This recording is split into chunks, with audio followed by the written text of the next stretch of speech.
Во студиото со вас, Маријан Ников. Добро утро, вести ВОС. Водата во Скопје е безбедна за пиење, потврдија сите надлежни служби, откако вчера во текот на денот пред се по социјалните мрежи се прошири информација дека во градскиот водовод е изолирана ешерихија коли и дека водата не треба да се користи за пиење. Скопскиот градоначалник свика и пресконференција и пред сите се напи чаша вода, обвинувајќи за смислено сценарио за ширење страф и паника меѓу граѓаните.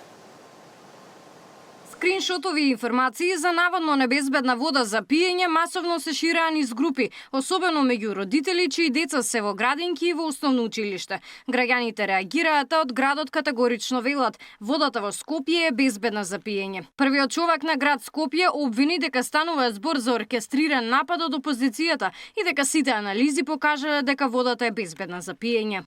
Ние имаме еден од 5 најдобри извори во Европа и пиеме како скопјани една од најчистите и најквалитетните води.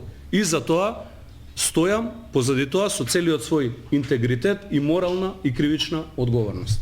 Така што во однос на оној напад кој што се случи од Сабајлево и ширењето на лажни вести и хистерија, сакам да порачам на скопјани дека се спокојни. Јас сега ќе ја замолам Оле, може да ни донесеш вода од чешма? Сакам јас да се напијам пред вас и да знаете дека во Скопје водата е безбедна и дека скопјани пијат безбедна вода. Ова е обична вода од чешма. Да знаат скопјани дека имаме најдобра вода. И надлежните од водовод велат дека во ниту една анализа не е утврдено присуство на ешерихија коли или каква било друга бактерија. И е направена брза PCR анализа. Таа е брза анализа која што за помалку од 4 часа имаме основни индикаторски параметри каде што констатираме дека не е детектирано присуство на геномски копии на ешерихија коли, на колиформи бактерии, ниту на псевдомонас. Тоа е за примерот земен од вчера. Ова се резултати од 36 мерни места со комплетна физичко-хемиска анализа и микробиолошка анализа со датум од понеделникот, затоа што знаеме дека за микробиолошката анализа се потребни минимум 48 часа. Сите примероци се исправни. Од Министерството за здравство пак вела дека досега нема ниту еден регистриран, ниту хоспитализиран пациент чија здравствена состојба се поврзува со консумирање загадена вода во Скопје. Немаме податоци дека некој има гастроинтестинални тегови поради пиење на вода. Ѓоргиевски е дециден дека сите што ширеле паника на социјалните мрежи ќе одговараат. Ова е организиран напад за ширење на хистерија, според мене рамно на терористички напад.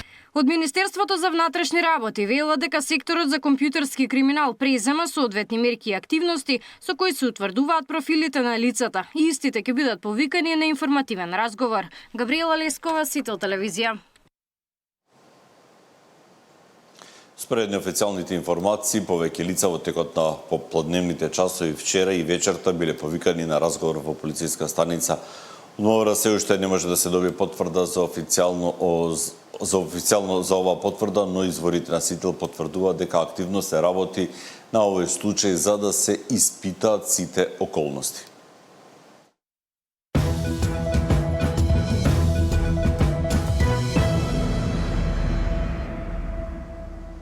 Состојбата со пожарите во текот на вчерашниот ден значително се влоши. Регистрирани се најмалку 21 пожар на отворен простор, од кои повеќето се активни. Пожарот кој што се одвива на територијата на општина Студеничани, ваторот на село Рамни Габер, се уште е активен, за жал ќе продолжи во текот на ноќта. Може да се забележи зад мене линијата на огнот е доста долга. Во текот на целиот ден действуваат 3 трактори, значително го успорија, но истиот не е изгаснат. Овде на лице место действува и припадници на Скопската бригада за противпожарна заштита, поддржани со огнените тимови на дирекцијата со 4 пинцгауери. Акцијата на гасење на овој пожар ќе продолжи рано наутро со пешадија, а подоцна ќе бидат додадени, односно ќе се приклучат 3 трактори на дирекцијата за заштита и спасување.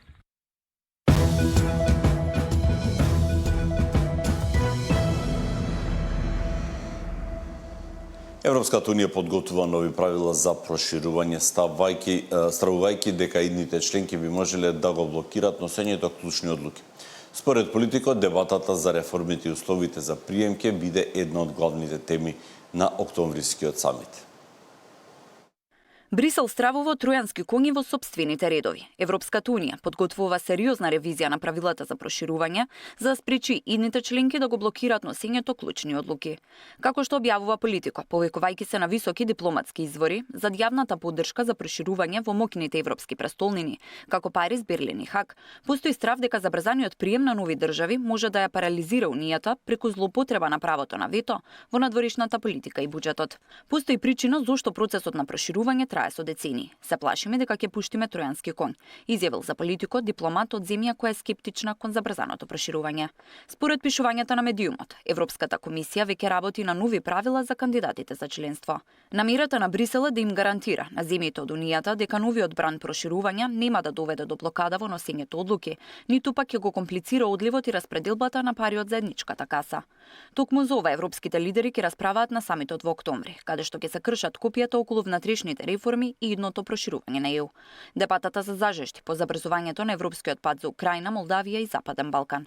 Според Политико, овој самит ќе пресече не само кој кога ќе влезе, туку под какви нови правила и услови ќе се влегува во унијата. Тамара Дичевска, Сител телевизија. Проширувањето беше една од темите на кои што шефот на дипломатијата Тимчо Муцунски зборуваше во тема на денот во дневникот на Сител. За нас што е значено? Во суштина една работа е многу значена за нас како држава и како земја кандидат. А тоа е овој модел да не даде алтернатива за полноправното членство, туку и оние политики кои што ќе се насочени кон засилена соработка со земјите кандидати да бидат паралелни процеси, а крајната цел на сите процеси да биде полноправно членство. Тоа е што е значено за нас. Сигналите кои што ги добиваме е дека ова ново моделирање ќе биде во таа насока, дека ќе има одредени придобивки кои што ќе се даваат на земјите кандидати во процесот на преговарање, кои што во моментот не се обезбедуваат, но сепак дека крајната цел ќе биде полноправно членство. Јас сакам тука само на крај да нагласам дека ние сепак не сме земја членка. Ние можеме да дадеме наше гледиште, наш инпут, но не сме помеѓу оние кои што одлучуваат.